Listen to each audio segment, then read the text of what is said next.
Hi friends, welcome to my channel super trader Lakshya. और आज हम बात करेंगे बहुत ही इंपॉर्टेंट टॉपिक में इस वीडियो में। एग्जैक्टली प्रॉब्लम यहाँ पे क्या कर रहे हैं लोग फेस, कि ट्रेड तो कर रहे हैं, पैसे आज बना रहे हैं, कल वही पैसे गवा रहे हैं, फिर एक दिन बना रहे हैं, फिर गवा रहे हैं। तो ये जो साइकिल है इसमें फंसे हुए हैं। एग्जैक्टली उन्हें मनी मैनेजमेंट करना नहीं आ रहा है, वो पैसे साइड में नहीं कर रहे हैं। और ये बहुत इंपॉर्टेंट पॉइंट है, इसके बारे में मैं बात करूंगा वीडियो के बीच में। तो उस टॉपिक को जरूर देखिएगा, मिस मत करिएगा। और आइए चलते हैं, बात करते हैं कल के मार्केट की क्या पॉसिबिलिटीज हो सकती हैं और आज का मार्केट कैसा रहा। तो आइए हम बात करते हैं मार्केट के बारे में। सबसे पहले हम बात करेंगे कि आज के मार्केट में क्या हुआ एग्जैक्टली और कल की क्या पॉसिबिलिटीज़ हो सकती हैं ट्यूसडे की। तो एग्जैक्टली अगर हम देखेंगे तो आज मार्केट गैप अप खुला, जो कि एक्सपेक्टेड नहीं था अगेन, क्योंकि हम रेजिस्टेंस जोन में हैं। 10,828.30 के आसपास रेजिस्टेंस है, लेकिन फिर भी गैप अप खुला, all thanks to Reliance once again and Infosys. ये दो स्टॉक हैं जो बहुत तरीके से जो रैली है उसको ड्राइव कर रहे हैं। साथ में आज आईटीसी ने भी सपोर्ट किया, लेकिन उसके बाद क्या हुआ आप खुद देख सकते हैं कि ये जो रैली थी पूरी फिजल आउट हो गई। और सबसे बड़ी चीज़ इसमें थी कि बैंकिंग स्टॉक्स ने बहुत ज़्यादा वीकनेस दिखाई, बैंकिंग की काफ़ी सेक्टर की पिटाई हुई। हमने 22,600 के पास पे शॉर्ट किया था बैंक निफ्टी को, और वहाँ से कम बैंक निफ्टी में 500-600 पॉइंट का फॉल आया। तो काफ़ी बड़ा मूवमेंट था बैंक निफ्टी में। प्रीमियम्स में इतना मूवमेंट नहीं आया। मुझे ऐसा लगता है कि इस वीक मोस्ट प्रोबेबली बहुत बड़ा ब्रेकडाउन नहीं आएगा, लेकिन हो सकता है कि मार्केट अभी रेंज बाउंड में रहे अगले 1-2 दिन। उसका सबसे बड़ा रीज़न है कि रिलायंस का एजीएम है और आईटी के रिजल्ट्स भी आने वाले हैं इन्फोसिस के। तो हो सकता है कि आईटी सेक्टर उसके लिए रुकेगा। आज गार्टनर का एक और आर्टिकल आया था जिसमें उन्होंने कहा कि जो डिमांड है आईटी सेक्टर की, जो सर्विसेज हैं, उसकी 7% गिरने वाली है वर्ल्ड वाइड। तो अगर 7% डायरेक्टली इंपैक्ट होने वाला है तो स्टॉक्स में जो एक सेक्टर से ज़्यादा रिलेटेड होंगे, डेफिनेटली उनमें इंपैक्ट इससे ज़्यादा होगा। ये एवरेज इंपैक्ट बता रहे हैं, क्योंकि बहुत सारी कंपनीज होगी जो कम इंपैक्ट होंगी। तो डेफिनेटली ये बहुत पॉजिटिव न्यूज़ नहीं है, बट डेफिनेटली लिक्विडिटी पूरे स्टॉक मार्केट को ड्राइव कर रही है ग्लोबली, यूएस में भी, इंडिया में भी। तो डेफिनेटली जब तक ये चल रहा है चलेगा, लेकिन जिस दिन लिक्विडिटी, हमेशा एक चीज़ होती है कि जब लिक्विडिटी सस्ती है, चीप है, तो वो मार्केट में आती है। जब लिक्विडिटी का कॉस्ट बढ़ने लगता है, जब उसे टेंशन दिखता है, तो वो बाहर भी बहुत तेज़ी से जाता है। तो ये चीज़ हो सकता है। तो आज ओवरऑल अगर आप किसी ने भी गैप अप में जो सुबह खुला उसमें अगर किसी ने सेल किया होगा तो डेफिनेटली काफ़ी अच्छा डिप मिला है। निफ्टी में ऑलमोस्ट एक टाइम पे हम माइनस में आ गए थे, तो निफ्टी आज ऑलमोस्ट 100-150 पॉइंट का रैली मारा इसने, और वहाँ से पूरा फिजल आउट हो गया। फिर लास्ट में हमने 30 पॉइंट का क्लोजर दिया। इसका सबसे बड़ा जो कंट्रीब्यूशन चार्ट अगर हम देखेंगे तो आज लूजर्स और गेनर्स की पहले बात कर लेते हैं, लेकिन उससे पहले एक बार सेक्टर भी देख लेते हैं। तो जो आज का सेक्टर है सबसे इंपॉर्टेंट था एनर्जी। एनर्जी में सिर्फ एक ही चीज़ है, रिलायंस, जो पूरे सबको उठा रखा है। दूसरा सबसे इंपॉर्टेंट सेक्टर था टेलीकॉम। उसके अलावा टेक और आईटी में काफ़ी अच्छी मूवमेंट थी अपसाइड के लिए, और मेटल में भी। लेकिन जो आज के ड्रैगर्स थे वो रियलिटी और फाइनेंशियल स्पेस था। तो रियलिटी में ऑलरेडी काफ़ी बड़ा इंपैक्ट आने वाला है। उसका सबसे बड़ा रीज़न है कि जो भी पैसे ले रखे हैं बिल्डर्स ने, वहाँ पे प्रॉब्लम है। कंस्ट्रक्शन जो पॉज हो चुका था उसको दोबारा से रीस्टार्ट करने में प्रॉब्लम है। और दूसरी चीज़ है, जो रेंटल स्पेस से डील करने वाली कंपनीज़ हैं, उनके रेंटल जो रेंट रेवेन्यू है उसमें बहुत बड़ा फॉल आने की उम्मीद है, क्योंकि कंपनीज़ अब निगोशिएट कर रही हैं, और मोस्ट प्रॉब्ली जो रेंट्स हैं 50% तो मिनिमम इम्पैक्ट होने वाला है। तो ये सब चैलेंजेस होने वाले हैं बहुत बड़े रियलिटी सेक्टर में। और रियलिटी सेक्टर सबसे बड़ा सेक्टर है जहाँ पे फाइनेंशियल कंपनीज़ का एक्सपोजर होता है, जो हाउसिंग फाइनेंस कंपनीज़ है उनका भी एक्सपोजर होता है। तो इसलिए यहाँ पे अब प्रेशर दिख रहा है, और ये प्रेशर अभी और बढ़ने ही वाला है डेफिनेटली। तो इस सेक्टर पे आप हमेशा देखिएगा कि जो भी बाउंस आता है उस पर आपको सेल करना है। इसमें आपको लॉन्ग अभी नहीं होना है, क्योंकि सिचुएशन और गड़बड़ाएगी जैसे जैसे चीज़ें खुलेंगी। अब हम यहाँ पे देख लेते हैं जो आज के लूजर्स थे। तो लूजर्स में सबसे बड़ा था बजाज फाइनेंस। इस स्टॉक को हमने 3370-80 पे कल लाइव, अगर आप हमारे लाइव पे ज्वाइन नहीं होते हैं तो डेफिनेटली STL लाइव देखिए। इस चैनल को सब्सक्राइब करिए सबसे पहले, अगर आप चैनल पे नए हैं इस चैनल को सब्सक्राइब करिए, ताकि यहाँ पे आप बहुत सारे एजुकेशनल वीडियो देख सकें। और यहाँ पे हम लाइव आते हैं, वहाँ पे लाइव मदद करते हैं लोगों की, उनके स्टॉक क्वेश्चंस लेते हैं। मुझे नहीं लगता इंडिया में किसी के दम है इतना कि वो ये सब काम करके देखे, और करेगा भी तो उसकी फिर एक्यूरेसी अपने आप बाहर आ जाएगी।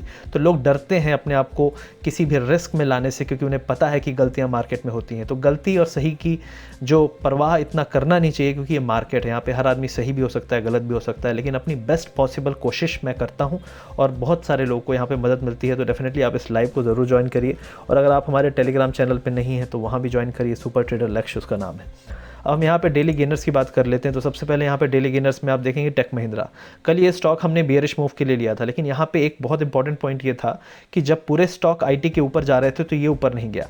तो आज इसने और HCL टेक्नोलॉजीज़ ने बिल्कुल रिवर्स गियर मार के यहाँ से ब्रेकआउट दिया है।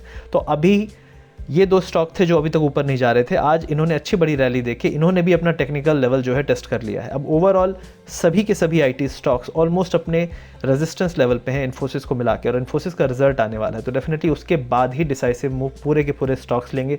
टीसीएस का रिजल्ट बहुत अच्छा नहीं था तो डेफिनेटली बहुत पॉजिटिविटी यहाँ पे नहीं है। अब यहाँ पे देखेंगे सबसे बड़ा जो गेनर है वो है रिलायंस, पूरे मार्केट को इसी ने उठा रखा है। तो रिलायंस का सबसे बड़ा कंट्रीब्यूशन है, दूसरा है इन्फोसिस और तीसरा है आईटीसी। अगर इन तीन का कंट्रीब्यूशन चार्ट आप देखेंगे तो सिर्फ ये तीन मिला के ही आपका 70 पॉइंट्स की रैली यहाँ पे दे रखा है।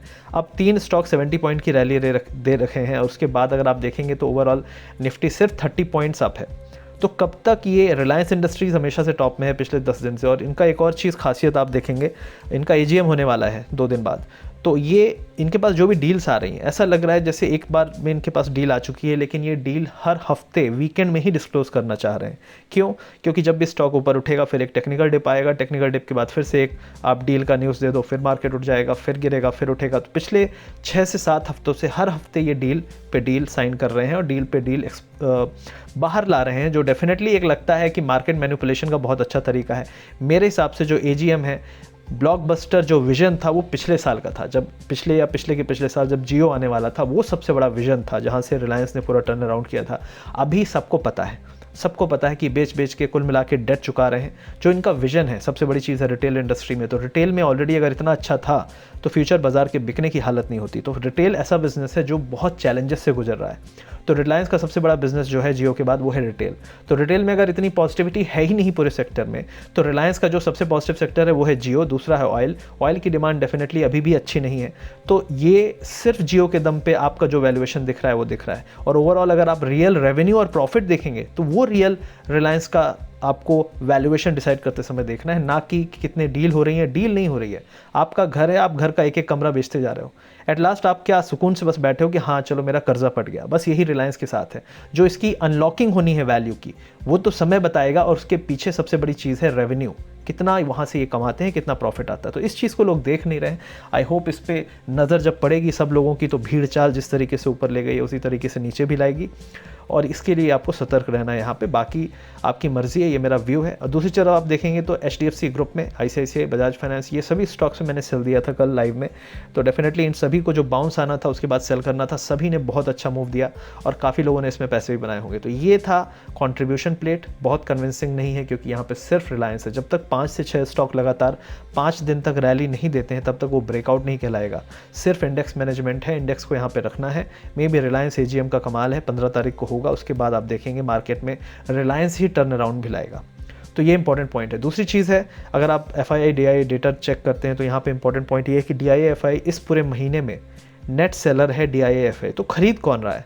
अब ऐसा नहीं है कि डीआईआई खरीद नहीं रहे हैं, ये नेट सेलर है। मतलब ये शायद छोटे मोटे स्टॉक्स जहाँ पे इनको लग रहा है कोई उम्मीद नहीं है वहाँ से बेच के निकल रहे हैं, और ये बड़े स्टॉक्स में पैसा लगा रहे हैं क्योंकि इंडेक्स तो अभी भी उठ रहा है, तो इसका ये मतलब नहीं है। लेकिन दूसरी चीज़ एक और है, नेट पैसा जो आ रहा है वो रिटेलर्स और एचएनआईज का पैसा आ रहा है। अगर आप देखेंगे ये नेट जो माइनस में है, इतना पैसा जो गैप है, ये गैप जो है रिटेलर्स फिल कर रहे हैं।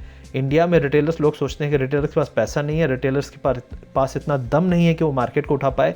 ये बहुत बड़ी गलत फहमी है क्योंकि रिटेलर्स के पास पैसा है, लोगों के पास पैसा छुपा के दबा के रखे हुए हैं, बैंकों में रखे हुए हैं। अब वो पैसा निकलेगा और मार्केट में आएगा जब ये बेरोज़गारी का दौर बढ़ रहा है, इसलिए मार्केट में इतनी लिक्विडिटी आ गई है रिटेलर्स की, और वही मार्केट को संभाले हुए है। अब आप कह सकते हैं कि क्या ये लोग बेवकूफ़ हैं जो डीआईएफआई है? नहीं, यही लोग स्मार्ट हैं। वो लोग बेवकूफ़ हैं जो चेस कर रहे हैं, और अल्टीमेटली वो लोग कभी पैसा नहीं बनाते। वो वही लोग हैं जिन्होंने एचडीआईएल का शेयर 1200 पे लिया था, ये वही लोग हैं इंडिया बुल्स रियल एस्टेट 1400 पे लिया था, ये वही लोग हैं जो यूनिटेक में 500 रुपये में इन्वेस्ट किया था, और आज आपको पता है इन तीनों की वैल्यू क्या है। ये वही लोग हैं जो डीएचएफएल को 500 रुपये पे लिए, ये वही लोग हैं जो 1000 रुपये पे इंडिया बुल्स हाउसिंग फाइनेंस को लेके बैठे हैं। तो ये हमेशा ऐसा ही होगा, अंत में आपको ऐसा ही समझ में आएगा कि रिटेलर्स पैसे क्यों नहीं बनाता, क्योंकि वो चिल्लर जो भी छोटे मोटे स्टॉक्स हैं उनको चेस करता है, जो पेनी स्टॉक्स जिनको बोलते हैं। तो डेफिनेटली उनसे दूर रहना है, आपको अवॉइड करना है, और ये गेम पूरा समझना है। और अगर आप पिछले महीने की रैली देखेंगे तो वो कन्विंसिंग थी, लेकिन अभी पिछले 10 दिन से जो भी मूवमेंट आ रहा है वो कन्विंसिंग नहीं है। यहाँ पे आप देख सकते हैं दोनों नेट बायर हैं, डीआईए और एफआई। तो ये इंपॉर्टेंट पॉइंट है, यहाँ पे आपको नोट करना है। तो यहाँ पे सबसे इंपॉर्टेंट पॉइंट ये है कि अगर आप ट्रेडिंग डे टू डे कर रहे हैं, उसके बाद आपके जो पैसे बन भी रहे हैं, तो उसको आप क्या डाइवर्सिफाई कर रहे हो, क्या साइड में कर रहे हो? तो डेफिनेटली पहली चीज़ है मनी मैनेजमेंट का उसूल कि आपको मनी को साइड में करना पड़ेगा। जो आज अगर आपने 10,000 का प्रॉफिट आज बनाया है तो उसमें से एटलीस्ट 5,000 बाहर निकाल लो, क्यों? क्योंकि उसको लॉन्ग टर्म के लिए इन्वेस्ट करना ज़रूरी है, क्योंकि आज के लिए तो आप सोच रहे हो, डे टू डे ट्रेडिंग कर रहे हो, लेकिन कल के लिए कब सोचोगे? क्योंकि बिलीव नहीं करोगे, सालों निकल जाते हैं ट्रेडिंग करते करते, पता नहीं चलता, और आप 5 साल बाद देखोगे कि यार मेरे पास कोई सेविंग भी नहीं है, मैं लगा हुआ हूँ ट्रेडिंग करने में, कभी अकाउंट प्लस में होता है, कभी माइनस में होता है, नेट पैसे नहीं बन रहे। तो सबसे इंपॉर्टेंट पॉइंट है डाइवर्सिफाई करना। अब जब डाइवर्सिफाई करना है तो आप कहाँ पे पैसा लगा सकते हो? तो मेरे हिसाब से म्यूचुअल फंड्स बहुत सही हैं अगर आप SIP रूट से करते हो, क्योंकि म्यूचुअल फंड्स आपके लिए वो काम कर देते हैं जो आप करोगे खुद। आप स्टॉक सेलेक्ट करोगे, फंडामेंटल एनालिसिस, दुनिया भर के एनालिसिस करोगे, उसके बाद आप एक स्टॉक सिलेक्शन करोगे। तो म्यूचुअल फंड वालों का ऑलरेडी ये काम है, और ऑलरेडी जो उनको पैसा आप देते हो तो वो पैसा अच्छे स्टॉक्स में लगाते हैं, और उसमें जो रिटर्न बनते हैं उसका रिटर्न का आपको जो भी रिटर्न मिलता है आपको ट्रांसपेरेंसी के साथ आपके उस अकाउंट में दिख सकता है जहां पे भी आप लेते हो। तो यहाँ पे एग्जैक्टली मैं किसके बारे में बात करूंगा? यहाँ पे बात करूंगा अकाउंट के बारे में, कि आप किस तरीके से एक ही जगह पे काफ़ी सारे म्यूचुअल फंड्स में इन्वेस्ट कर सकते हो, अलग अलग कंपनीज में इन्वेस्ट कर सकते हो। क्योंकि कई बार क्या होता है कि कोई कंपनी ज़्यादा कंजर्वेटिव स्टॉक्स चुनती है, कोई कंपनी बहुत एग्रेसिव स्टॉक्स चुनती है, कोई बहुत सेफ होती है। तो डेफिनेटली बहुत तरह के फंड्स होते हैं, तो उसमें आप इन्वेस्ट कर सकते हो। तो मैंने यहाँ पे एनालिसिस किया ग्रो ऐप का, अगर आपने सुना होगा डेफिनेटली। तो ग्रो ऐप क्या है? उसमें सबसे अच्छी चीज़ कि बहुत ईजिली आप उसको ओपन कर सकते हो, 2 मिनट का काम है, आपका ज़्यादा कुछ नहीं लगता। उसमें आधार कार्ड, पैन कार्ड, आपका फोटो, ये सब चीज़ें लगती हैं, और ऑनलाइन ओपन हो जाता है, KYC भी ऑनलाइन ही हो जाता है। उसके बाद आप सीधे इन्वेस्ट कर सकते हो। अगर आपको पैसा डालना है उसके अंदर इन्वेस्ट करने के लिए तो आपको कर सकते हो, UPI से पेमेंट कर सकते हो। तो ये भी बहुत आसान। अगर आप वहाँ पे पैसे, मान लो आपको फंड कोई बेचना है, तो आपने वहाँ फंड बेचा तो उसका पैसा वापस आपके बैंक अकाउंट में रिडीम हो जाता है, तो वो भी तुरंत है, फटाफट सब काम होता है। अब इसके बाद सबसे इंपॉर्टेंट पॉइंट क्या है कि क्या जो म्यूचुअल फंड हम लेंगे वो सेफ है? ये म्यूचुअल फंड वही है जो इंडिया के टॉप म्यूचुअल फंड है। तो इनके पास करीब 5000 म्यूचुअल फंड है, 40 AMCs के। जो AMC होती है एसेट मैनेजमेंट कंपनी, जैसे आपकी आदित्य बिरला हो गई, तो ये एसेट मैनेजमेंट कंपनीज है। तो इनके पास कई तरह के फंड्स होते हैं, तो वो फंड्स आपको वहाँ पे लिस्टेड दिखेंगे। आप जाइए वहाँ पे जाके सीधे सेलेक्ट करिए और आपका फंड आपने पिक कर लिया। अब वहाँ पे फ्रीक्वेंसी आपको डालना है कि 1000 रुपीज़ पर मंथ, या 2000 रुपीज़, या 5000 रुपीज़ पर मंथ डालना है, या फिर अगर मार्केट बहुत डाउन है तो आप एक साथ लमसम भी ले सकते हो। क्योंकि SIP का एक बहुत इंपॉर्टेंट रूल है कि जब मार्केट गिरे तो आप ज़्यादा लो, जब मार्केट उठे तो कम लो। तो हो सकता है कि अगर मार्केट यहाँ से क्रैश हो तो आप लमसम ले लो, अगर मार्केट उठने लगे तो थोड़ा थोड़ा जो अपनी फ्रीक्वेंसी है 1000 रुपीज़ 2000 रुपीज़ मंथली की, वो डालते रहो। तो इस तरीके से आप अपना फंड बहुत तरीके से मैनेज कर सकते हो। कंपनी रिलायबल है, ऐप बहुत स्मूथ है। दूसरी चीज़ है, एक ही जगह पे आप पूरे अपने इन्वेस्टमेंट देख सकते हो, और सबसे बड़ी चीज़ है आगे अपने लॉन्ग टर्म खुद से इक्विटी पिक करके भी इन्वेस्टमेंट कर सकते हो, ट्रेडिंग भी कर सकते हो। तो ये भी एक बेनिफिट होने वाला है। तो डेफिनेटली इस हिसाब से मुझे लगा कि ऐसा कोई कंपनी जहाँ पे हम रिलायबल तरीके से भरोसा कर सकें, जिसकी अच्छी रेटिंग हो, तो इनका गूगल प्ले पे मैंने रेटिंग भी देखा तो काफ़ी अच्छा है। तो डेफिनेटली ये सब चीज़ें, 5 मिलियन कस्टमर है इसके, 50 लाख। मुझे तो लगा कि इनके ज़्यादा होंगे नहीं, मैंने नाम जब पहली बार सुना, फिर मैंने देखा जब, तो सीरियसली इनके पास बहुत सारे कस्टमर हैं। फास्टेस्ट ग्रोइंग ऐप है जिसके थ्रू इन्वेस्टमेंट कर रहे हैं लोग। तो डेफिनेटली ये सब चीज़ें काफ़ी अट्रैक्टिव लगी, ईजी टू यूज़ लगा, इसलिए मैं आपको कहूँगा कि डेफिनेटली स्टार्ट करिए। पहली चीज़ है मनी मैनेजमेंट। अब आपको कोई टूल चाहिए तो मेरे हिसाब से ये बेस्ट टूल है, मैंने इसको पूरी तरीके से रिव्यू कर लिया है। डेफिनेटली आप इसका अकाउंट लिंक यहाँ पे है डिस्क्रिप्शन में वीडियो के, आप जाइए वहाँ पे क्लिक करिए, 5 मिनट में अपना जो भी अकाउंट डिटेल्स भरिए, उसके बाद KYC भी ऑनलाइन हो जाएगा, उसको स्टार्ट करिए और वहाँ पे अपना पहला इन्वेस्टमेंट चालू करिए। क्योंकि अगर आज आपने पैसा बनाया है, कल हो सकता है वो पैसा फिर से चला जाए, तो आप इस लूप में घूमते रहेंगे। तो डेफिनेटली पैसा साइड करिए, पैसा इन्वेस्ट करिए, लॉन्ग टर्म के लिए सोचिए। आज के बारे में तो आप ट्रेड कर रहे हैं, पैसे कमा रहे हैं, लेकिन कल के बारे में भी आप निश्चिंत रहें, आप रिलैक्स्ड रहें कि यार कल के लिए मैंने सेविंग ऑलरेडी कर रखी है। मैंने भी ऐसे किया था शुरू में, पहले मैं पूरे पैसे से ट्रेडिंग करता था, फिर मैंने क्या किया, नहीं यार इस तरीके से काम नहीं होगा, फिर मैंने पैसे बाहर पे आउट करना चालू कर दिया और दूसरी जगह इन्वेस्ट करना चालू कर दिया, दूसरे डीमैट अकाउंट में। तो ट्रेडिंग अकाउंट में ही आप इन्वेस्ट करोगे तो डेफिनेटली उसको बाद में आप हो सकता है सेल कर दो, क्योंकि एक बार इंपल्स आ सकता है। लेकिन अलग से आप अगर इन्वेस्ट कर रहे हो और ये डेडिकेटेड म्यूचुअल फंड ऐप है, तो डेफिनेटली आपका पैसा यहाँ पे सेफ है, सिक्योर्ड है। अगर आगे चल के इक्विटी इन्वेस्टमेंट आता है तो यहाँ पे आप इन्वेस्टमेंट भी चालू कर दो। तो ये सब चीज़ बेनिफिट मैं देख के आपको आज ये वीडियो लेकर आया हूँ सजेशन की तरह, और डेफिनेटली आपको स्टार्ट करना चाहिए। पहला इन्वेस्टमेंट भले आप उसको कंटिन्यू रेगुलर ना कर पाओ, लेकिन स्टार्ट, कहते हैं ना कि well begun is half done. अगर आप सही तरीके से आज स्टार्ट कर सकते हो तो definitely well begun is half done. तो अगर शुरुआत कर दी, जिम जैसे आप पहले दिन नहीं जा पाते, लेकिन एक बार जाने लगते हो तो आदत पड़ जाती है, आपको बहुत अच्छा फील होगा, अंदर से लाइट फील होगा कि मेरा पैसा पूरा रिस्की नहीं है। क्योंकि डीमैट अकाउंट में पूरा पैसा जब हम ट्रेड करते हैं लगता है खतरे में है, चला जाएगा, लेकिन हम एक बार डाल दिए यहाँ पे फंड में तो हमें पता है ये हमारे लिए काम कर रहा है, money is working for us. यहाँ पे क्या है, हम डेली ट्रेड कर रहे हैं, लेकिन वहाँ पे पैसा हमारे लिए जो म्यूचुअल फंड वाले हैं वो लोग लगाते जा रहे हैं, और वो लगातार देख रहे हैं कौन से अच्छे स्टॉक हैं और उस पैसे को बढ़ाने में मदद कर रहे हैं। लिंक डिस्क्रिप्शन में है, जाइए, क्लिक करिए, चेक करिए, ओपनिंग फ्री है, अकाउंट ओपन करिए, जो पैसा आप लगाते हैं सीधे जाएगा उनके पास, म्यूचुअल फंड के पास कोई बिचौलिया नहीं है, तो टेंशन लेने की कोई बात नहीं है। पे इन और पे आउट बहुत सिंपल और ईजी है, जैसे आपका डीमैट अकाउंट में होता है। और ये सबसे इंपॉर्टेंट पॉइंट होती है ट्रस्ट के लिए। I trust it, I think आपको भी ट्रस्ट हो जाएगा एक बार आप स्टार्ट करोगे यूज़ करना। नहीं होता है तो डेफिनेटली आप पे आउट करके पैसा बाहर निकाल सकते हो, कोई दिक्कत ही नहीं है। तो आई होप ये वीडियो आपको अच्छा लगा। अब हम यहाँ बात कर लेंगे ग्लोबल मार्केट्स के बारे में। तो ग्लोबल मार्केट्स अभी करंटली काफ़ी ठीक ठाक कर रहे हैं, कोई बुरा नहीं, यहाँ पे सब कुछ अच्छा है, स्ट्रक्चर अच्छा है, काफ़ी लोअर लेवल से काफ़ी अच्छी रिकवरी यहाँ पे ऑलरेडी आ चुकी है। तो ये जो अभी स्ट्रक्चर दिखा रहा है काफ़ी पॉजिटिव है, इसको मैं चार्ट में भी दिखाऊंगा। लेकिन ओवरऑल अगर आप देखें कि ग्लोबल मार्केट्स, यूएस मार्केट ठीक ठाक कर रहे हैं, उसके बाद भी हमारा मार्केट अंडर परफॉर्म कर रहा है, क्योंकि हमारी लोकल प्रॉब्लम्स अब ओवरटेक कर रही हैं इस ऑप्टिमिज्म को, और हम ऑलरेडी काफ़ी रैली कर चुके हैं अपने लोअर लेवल से। इसलिए भी थोड़ी वैल्यूएशन का कैचअप हो रहा है, लोग सही में इवैल्यूएट कर पा रहे हैं, क्योंकि अब अर्निंग सीजन आ गया है और अर्निंग्स के बाद ही पता चलेगा कि भाई हमारा पी रेशियो कितना है। क्योंकि सबसे इंपॉर्टेंट चीज़ है, अगर किसी भी स्टॉक मार्केट को और स्टॉक को जज करना है तो उसका अर्निंग कैसा है, और अर्निंग के बेस पे ही मार्केट का वैल्यूएशन डिसाइड होता है। तो यहाँ पे आप देख लेंगे सबसे पहले कि डो जोन्स क्या कर रहा है। तो जो यूएस का इंडेक्स है डो जोन्स, एग्जैक्टली अभी एक ट्रेंड में है, ऑलरेडी काफ़ी बाउंस आया है। यहाँ पे आप देख सकते हैं कि एक इंपॉर्टेंट ट्रेंड लाइन चल रही थी, उसके ऊपर वापस आ गया है। पहले ब्रेकडाउन दिखाया, फिर से वापस आया है, दूसरी बार इसके नीचे जाके वापस आया है। तो आप यहाँ पे देख सकते हैं फिर से ऊपर आया है। अब यहाँ पे एक और रेजिस्टेंस लेवल है एग्जैक्टली जहाँ पे हम हैं करेंटली 26,300 के आसपास। अब ये 26,300 लेवल जब तक नहीं ब्रेक करता है, क्योंकि ये कई बार रेजिस्टेंस की तरह काम कर चुका है, आप खुद देख सकते हैं। अगर ये ब्रेक कर जाता है तो ये डेफिनेटली एक ब्रेकआउट कहलाएगा, क्योंकि ऑलरेडी हम हाई जोन पे हैं।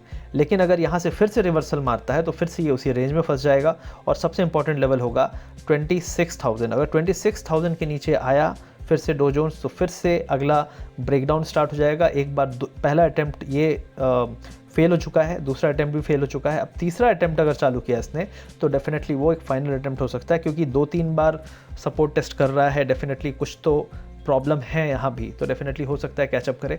तो यहाँ पे डेफिनेटली 26,000 के नीचे आपको बेरिश होना है, और उसके नीचे अगर कोई, बहुत सारे लोग आजकल मुझे मैसेज करते हैं कि सर मैं यूएस मार्केट में ट्रेड करता हूँ, तो वो लोग मेरे लेवल्स यूज़ कर रहे हैं। तो बहुत अच्छी बात है कि कम से कम यूएस मार्केट काफ़ी अच्छा बिहेव कर रहा है हमारे लेवल्स के हिसाब से इंडियन मार्केट के कंपेरिजन में।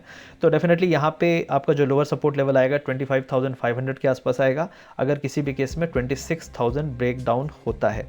तो ये इंपॉर्टेंट लेवल आप आज के लिए रख सकते हैं यूएस मार्केट में, और अगर ये ब्रेक होता है तो डेफिनेटली यहाँ पे एक बड़ा फॉल फिर से हम देख सकते हैं 500-600 पॉइंट का, और ओवरऑल यहाँ पे काफ़ी सपोर्ट है। तो ओवरऑल अगर आप कहें कि ये पूरा का पूरा जो अप ट्रेंड था ये कब ब्रेकडाउन में बदलेगा, उसके लिए अब इंपॉर्टेंट लेवल हमारा बन गया है 25,200, 150-200 के आसपास। अगर जब तक ये 25,000 150-200 नहीं टूटेगा, कोई चांस नहीं है यूएस मार्केट के ब्रेकडाउन का। हो सकता है ये और टाइम पास करे, लेकिन हमें जो है इस तरीके का एक ब्रेकडाउन जब तक नहीं मिलेगा तब तक वो कंफर्मेशन नहीं देगा कि एक बड़ा फॉल आने वाला है।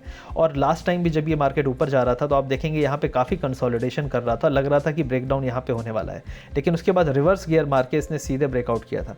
तो यहाँ भी ब्रेकआउट हो सकता है, या फिर हो सकता है ये जो जिस तरीके से यहाँ पे ब्रेकडाउन फेक था उस तरीके से ये हो सकता है ब्रेकआउट फेक हो और फिर से हम रिवर्स करके नीचे जाएं। तो आपको बहुत इंपॉर्टेंट तरीके से इसको नोट करते जाना है, देखते जाना है, डे टू डे बेसिस पे अभी डिसीजन लेना है। इमीडिएटली इस वीक मुझे नहीं लगता कि ब्रेकडाउन हो पाएगा, क्योंकि डेफिनेटली रिलायंस का न्यूज़ है तो निफ्टी को ब्रेकडाउन होने नहीं देगा। बैंक ऑलरेडी 1000 पॉइंट से ज़्यादा का डिप दे चुके हैं, तो डेफिनेटली लोगों ने पैसा वहाँ काफ़ी बनाया हो, क्योंकि 23,000 के आसपास हमने शॉर्ट किया था और वहाँ से हमारा व्यू पूरा नेगेटिव था। लेकिन सिर्फ रिलायंस के कारण निफ्टी ने ओबे नहीं किया, लेकिन बैंक निफ्टी ने बहुत अच्छा मूवमेंट दिया है। अब हम बात कर लेते हैं यहाँ पे बैंक निफ्टी के बारे में। निफ्टी के बारे में व्यूज़ अभी इतने ज़्यादा मेरे पास नहीं है राइट नाउ, इसको कल और देखना पड़ेगा, सिर्फ रिलायंस के कारण इसको जज करना मुश्किल है। लेकिन 10,800 पे अभी हम क्लोजिंग किए हैं, अगर 10,750 के नीचे इस बार आता है तो वहाँ से ब्रेक डाउन होगा। 700 का लेवल अब सपोर्ट नहीं है, अब सपोर्ट आ गया है इंपॉर्टेंट 10,750 निफ्टी के लिए।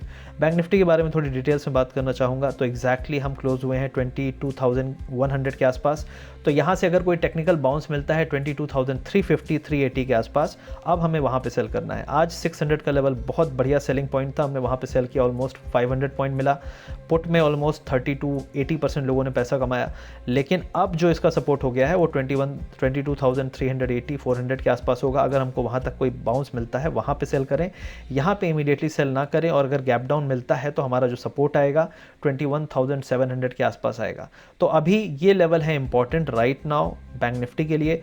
बड़ा गैप डाउन हो तो आपका लेवल अगला हो जाएगा 21,000 के आसपास। तो ये लेवल्स याद रखिए, क्योंकि कल कोई घटना अचानक से हो, गैप डाउन हो, गैप अप हो, आपको अगर लेवल्स मिलते हैं तो वहाँ पे आपको क्या करना है आपको पता होना चाहिए। तो आई होप ये क्लैरिटी मिल गई होगी कि आपको बैंक निफ्टी कैसे ट्रेड करना है। निफ्टी के लेवल्स मैंने ऑलरेडी बता दिए हैं। आई होप ये वीडियो आपको अच्छा लगा। आई होप जो एजुकेशन मैंने सेंटर में दी है वो भी आपको ज़रूर मदद करेगी। डेफिनेटली अगर आप नए हैं इन्वेस्टमेंट फील्ड में तो ग्रो ऐप आप इंस्टॉल कर सकते हैं। डेफिनेटली आपको इन्वेस्टमेंट, आपकी जो जर्नी है उसको सही तरीके से स्टार्ट करने में मदद करेगा।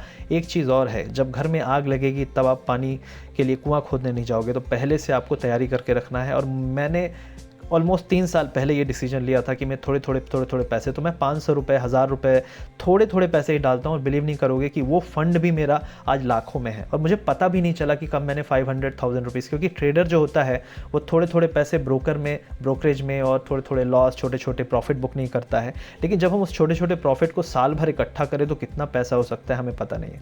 इसलिए बहुत अच्छा तरीका है। डेफिनेटली आप लिंक जो दिया हुआ है डिस्क्रिप्शन में उसमें जाके चेक करिए, उसको इंस्टॉल करिए, उसमें KYC करके अपना स्टार्ट करिए और अपना पहला इन्वेस्टमेंट करिए। क्योंकि जब पहला इन्वेस्टमेंट करेंगे आपको इतना अच्छा लगता है, अंदर से लगता है कि यार एटलीस्ट कुछ तो मैंने फ्यूचर के लिए स्टार्ट किया। एंड इसी फीलिंग के साथ मैं ये वीडियो ख़त्म करता हूँ। आई होप आपको अच्छा लगा। Thank you very much.